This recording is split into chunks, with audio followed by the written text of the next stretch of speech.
Me doctor Sayyad A Namdar, vice president Vikhroli Kanjurmarg Powai GP association, सर्व भारतीयांच्या परिवारासोबत आम्ही कांजूरमार्ग विक्रोळी पवई येथील जनरल प्रॅक्टिशनर सर्व आम्ही ह्या त्यांच्या दुःखात सहभागी आहोत.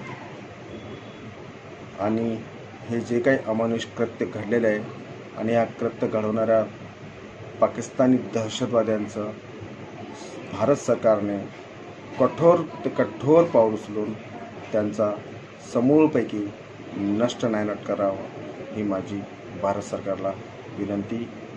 आणि परत एकदा माझ्या सर्व सहकार्याकडून, सर्व जनरल प्रॅक्टिशनरकडून, विक्रोळी कांजूरमार्ग पवई येथील जनरल प्रॅक्टिशनरकडून या हल्ल्यात शहीद झालेल्या सर्व शहीदांना भावपूर्ण श्रद्धांजली.